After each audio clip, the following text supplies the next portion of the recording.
evening, as the rain softly drummed on the rooftops, Matei wandered through the narrow aisles of an old antiquarian bookstore. It was the kind of shop where time stood still, filled with the scent of yellowed pages and a silence broken only by the occasional rustling of paper. His hands glided over dusty covers, fingers tracing gold-embossed titles, not searching for anything in particular, but hoping to find something valuable. At the bottom of a worn-out shelf, almost hidden behind other books, lay a thin black book with no title and no author.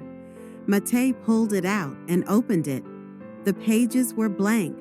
Puzzled, he flipped through a few sheets, but as he touched them, letters began to appear before his eyes, as if an invisible pen was gliding across the paper. Matei has found the book he was never meant to find. His hand trembled. He kept reading, his heart pounding harder. The next sentences described him, his age, his favorite color, even things he had never told anyone. The book knows everything he knows, but it also knows what he has forgotten. Matei quickly closed the book and glanced around the shop. Was someone watching him? But the room remained quiet. The bookstore owner sat in the corner, absorbed in a newspaper. Everything seemed normal, except for the book in his hands.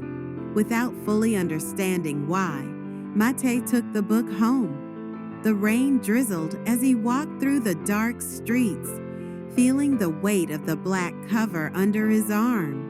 Only when he was safely in his room did he sit on his bed and open the book again. The letters continued to appear. The pages spoke of his thoughts at that very moment, of his emotions, of the fear and curiosity colliding inside him. Then a new line emerged.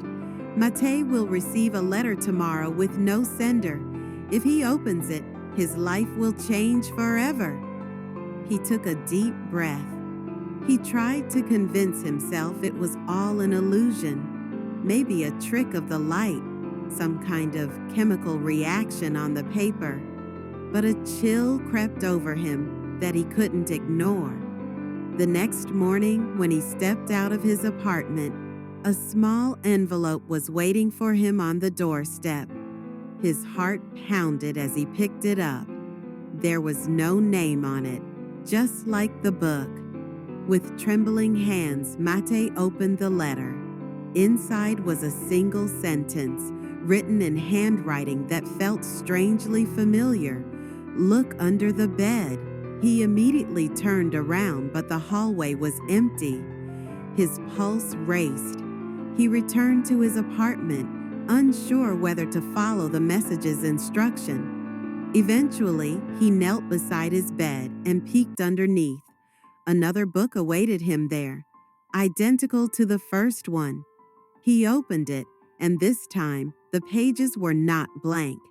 Instead, they were filled with stories he had forgotten, memories from childhood, conversations he once had, but also scenes he didn't recognize.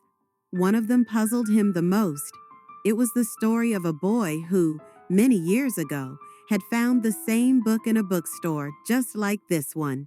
The story ended with the sentence, "And then he realized that his entire past, present, and future were already written. It was only a question of whether he dared to read the last page."